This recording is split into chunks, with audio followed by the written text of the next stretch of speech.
ਕੋਹ-ਏ-ਨੂਰ ਯਾਨੀ ਕਿ ਰੋਸ਼ਨੀ ਦਾ ਪਹਾੜ ਨਾਮ ਸੁਣਦਿਆਂ ਹੀ ਇੱਕ ਸ਼ਾਨੋ ਸ਼ੌਕਤ ਦਾ ਅਹਿਸਾਸ ਹੁੰਦਾ ਹੈ ਨਾ? ਪਰ ਜਿੰਨਾ ਸ਼ਾਨਦਾਰ ਇਸ ਦਾ ਨਾਮ ਹੈ ਉਸ ਤੋਂ ਕਿਤੇ ਜ਼ਿਆਦਾ ਉਲਝੀ ਹੋਈ ਤੇ ਵਿਵਾਦਾਂ ਨਾਲ ਭਰੀ ਹੈ ਇਸ ਦੀ ਕਹਾਣੀ। ਦੇਖੋ, ਇਹ ਸਿਰਫ ਇੱਕ ਹੀਰਾ ਨਹੀਂ ਹੈ, ਇਹ ਤਾਂ ਤਾਕਤ ਦਾ, ਜਿੱਤ ਦਾ ਇੱਕ ਜਿਉਂਦਾ ਜਾਗਦਾ ਨਿਸ਼ਾਨ ਹੈ।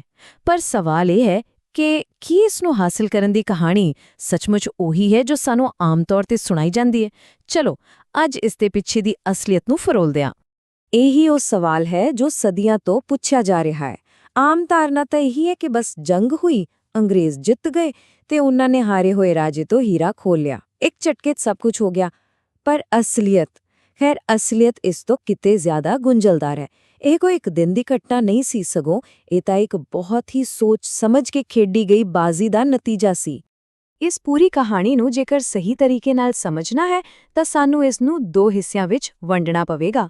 ਸਾਨੂੰ ਦੋ ਅਲੱਗ-ਅਲੱਗ ਸਾਲਾਂ ਤੇ ਧਿਆਨ ਦੇਣਾ ਪਵੇਗਾ, 1846 ਅਤੇ 1849। ਇਹ ਸਿਰਫ ਤਾਰੀਖਾਂ ਨਹੀਂ ਹਨ, ਬਲਕਿ ਇਹ ਇੱਕ ਵੱਡੀ ਸ਼ਤਰੰਜ ਦੀ ਖੇਡ ਦੇ ਦੋ ਅਹਿਮ ਮੋੜ ਸਨ ਜਿਨ੍ਹਾਂ ਨੇ ਮਿਲ ਕੇ ਕੋਹ-ਏ-ਨੂਰ ਦੀ ਕਿਸਮਤ ਦਾ ਫੈਸਲਾ ਕੀਤਾ। ਤਾਂ ਸਾਡੀ ਕਹਾਣੀ ਦਾ ਪਹਿਲਾ ਹਿੱਸਾ ਸ਼ੁਰੂ ਹੁੰਦਾ ਹੈ 1846 ਤੋਂ। ਪਹਿਲੀ ਐਂਗਲੋ-ਸਿੱਖ ਜੰਗ ਖਤਮ ਹੋ ਚੁੱਕੀ ਸੀ, ਸਿੱਖ ਸਾਮਰਾਜ ਹਾਰ ਗਿਆ ਸੀ, ਪਰ ਕੋਹ-ਏ-ਨੂਰ ਅਜੇ ਵੀ ਲਾਹੌਰ ਦੇ ਖਜ਼ਾਨੇ ਵਿੱਚ ਹੀ ਸੀ। ਇਸ ਪੜਾਅ ਤੇ ਹੀਰਾ ਕਿਧਰੇ ਨਹੀਂ ਗਿਆ, ਪਰ ਹਾਂ, ਇਸ ਨੂੰ ਹਾਸਲ ਕਰਨ ਦੀ ਨੀਂਹ ਜ਼ਰੂਰ ਰੱਖੀ ਜਾ ਚੁੱਕੀ ਸੀ।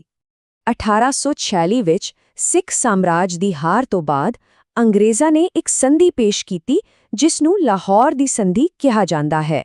ਪਰ ਇਸ ਨੂੰ ਇੱਕ ਆਮ ਸਮਝੌਤਾ ਕਹਿਣਾ ਸਹੀ ਨਹੀਂ ਹੋਵੇਗਾ।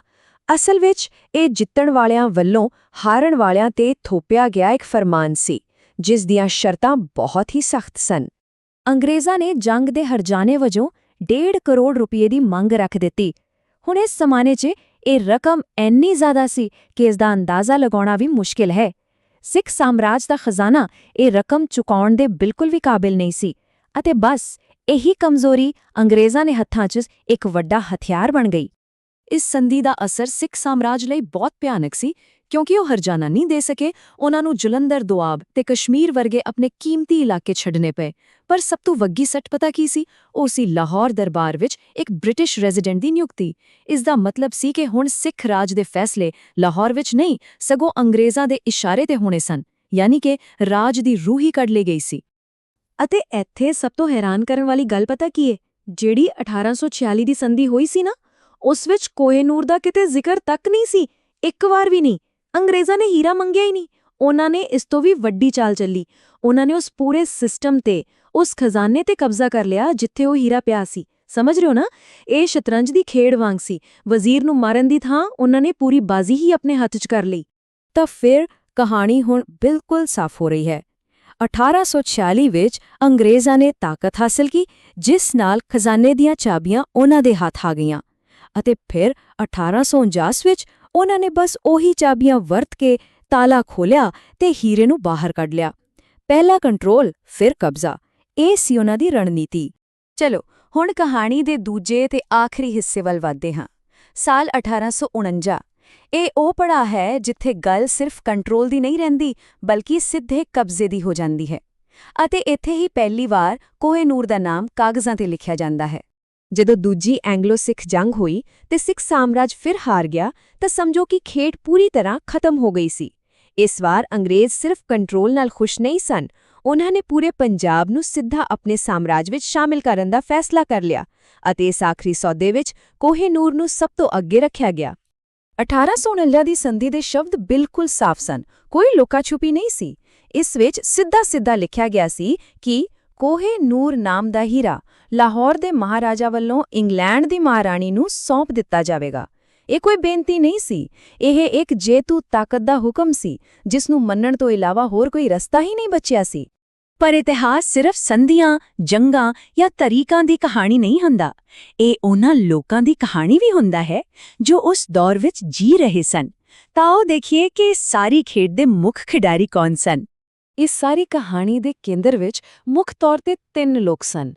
ਇੱਕ ਪਾਸੇ ਮਹਾਰਾਜਾ ਦਲੀਪ ਸਿੰਘ, ਇੱਕ ਬੱਚਾ ਜੋ ਆਪਣੇ ਵੱਡੇ ਸਾਮਰਾਜ ਨੂੰ ਰੇਤ ਦੇ ਕਿਲੇ ਵਾਂਗ ਡਿੱਗਦਾ ਦੇਖ ਰਿਹਾ ਸੀ, ਅਤੇ ਦੂਜੇ ਪਾਸੇ ਬ੍ਰਿਟਿਸ਼ ਸਾਮਰਾਜ ਦੇ 2 ਮਜ਼ਬੂਤ ਸਤੰਭ, ਲਾਰਡ ਡਲਹੌਜ਼ੀ ਜੋ ਸਾਰੀ ਰਣਨੀਤੀ ਬਣਾ ਰਿਹਾ ਸੀ ਅਤੇ ਸਰ ਜੌਨ ਲਾਰੈਂਸ ਜਿਸ ਨੂੰ ਇਸ ਯੋਜਨਾ ਨੂੰ ਅਮਲ ਵਿੱਚ ਲਿਆਉਣ ਦਾ ਕੰਮ ਦਿੱਤਾ ਗਿਆ ਸੀ। ਅਤੇ ਇਸ ਸਾਰੀ ਸਿਆਸਤ ਦੇ ਵਿਚਕਾਰ ਇੱਕ ਗੱਲ ਸੁਣ ਕੇ ਹੋਸ਼ ਉੱਡ ਜਾਂਦੇ ਨੇ। ਜਦੋਂ ਇਹ ਸਾਰਾ ਕੁਝ ਸ਼ੁਰੂ ਹੋਇਆ 1846 ਵਿੱਚ, ਤਾਂ ਮਹਾਰਾਜਾ ਦਲੀਪ ਸਿੰਘ ਦੀ ਉਮਰ ਕਿੰਨੀ ਸੀ? ਸਿਰਫ 8 ਸਾਲ। ਹਾਂ, ਸਿਰਫ 8 ਸਾਲ।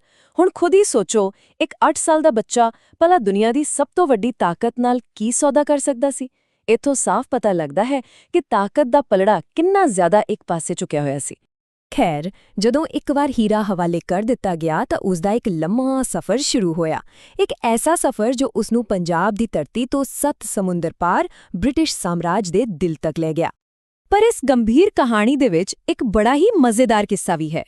ਸਰ ਜੌਨ ਲਾਰੈਂਸ, ਜਿਸ ਨੂੰ ਹੀਰੇ ਦੀ ਸੁਰੱਖਿਆ ਦੀ ਜ਼ਿੰਮੇਵਾਰੀ ਮਿਲੀ ਸੀ, ਉਸਨੇ ਹੀਰੇ ਨੂੰ ਇੱਕ ਛੋਟੀ ਜਿਹੀ ਗੱਬੀ ਵਿੱਚ ਪਾ ਕੇ ਆਪਣੀ ਵਾਸਕਿਟ ਦੀ ਜੇਬ ਵਿੱਚ ਰੱਖ ਲਿਆ ਤੇ ਫਿਰ ਉਹ ਇਸ ਬਾਰੇ ਬਿਲਕੁਲ ਹੀ ਭੁੱਲ ਗਿਆ, ਕਈ ਹਫ਼ਤਿਆਂ ਤੱਕ। ਜ਼ਰਾ ਸੋਚ ਕੇ ਦੇਖੋ, ਦੁਨੀਆ ਦਾ ਸਭ ਤੋਂ ਮਸ਼ਹੂਰ ਤੇ ਕੀਮਤੀ ਹੀਰਾ ਇੱਕ ਅਫਸਰ ਦੀ ਜੇਬ ਵਿੱਚ ਇੱਧਰ-ਉੱਧਰ ਘੁੰਮ ਰਿਹਾ ਸੀ।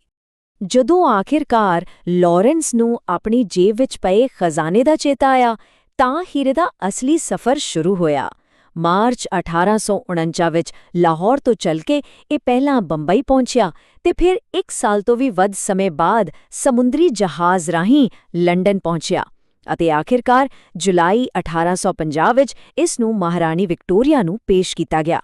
ਤਾਂ ਫਿਰ ਇਸ ਸਾਰੀ ਗੱਲਬਾਤ ਦਾ ਨਿਚੋੜ ਕੀ ਹੈ?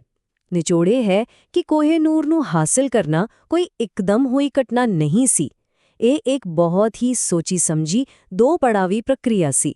ਪਹਿਲਾਂ ਰਾਜ ਤੇ ਆਪਣਾ ਨਿਯੰਤਰਣ ਸਥਾਪਿਤ ਕਰੋ ਔਰ ਫਿਰ ਉਸ ਨਿਯੰਤਰਣ ਦੀ ਵਰਤੋਂ ਕਰਕੇ ਉਸ ਦੀ ਸਭ ਤੋਂ ਕੀਮਤੀ ਚੀਜ਼ ਤੇ ਕਬਜ਼ਾ ਕਰ ਲਓ। ਇਸ ਲਈ ਕੋਹਿਨੂਰ ਦੀ ਇਹ ਪੂਰੀ ਕਹਾਣੀ ਸਾਨੂੰ ਇੱਕ ਬਹੁਤ ਵੱਡੇ ਸਵਾਲ ਤੇ ਲਿਆ ਕੇ ਖੜਾ ਕਰਦੀ ਹੈ। ਜਦੋਂ ਇੱਕ ਹਾਰਿਆ ਹੋਇਆ ਸਾਮਰਾਜ, ਜਿਸ ਦਾ ਰਾਜਾ ਸਿਰਫ ਇੱਕ ਬੱਚਾ ਹੋਵੇ, ਦਬਾਅ ਹੇਠ ਆ ਕੇ ਕਿਸੇ ਸੰਧੀ ਤੇ ਦਸਤਖਤ ਕਰਦਾ ਹੈ, ਤਾਂ ਕੀ ਉਸ ਸੰਧੀ ਨੂੰ ਕਾਨੂੰਨੀ ਤੌਰ ਤੇ ਸਹੀ ਮੰਨਿਆ ਜਾ ਸਕਦਾ ਹੈ? ਇਸ ਸਵਾਲ ਦਾ ਜਵਾਬ ਅੱਜ ਵੀ ਇਤਿਹਾਸ ਦੇ ਪੰਨਿਆਂ ਵਿੱਚ ਲੱਭਿਆ ਜਾ ਰਿਹਾ ਹੈ।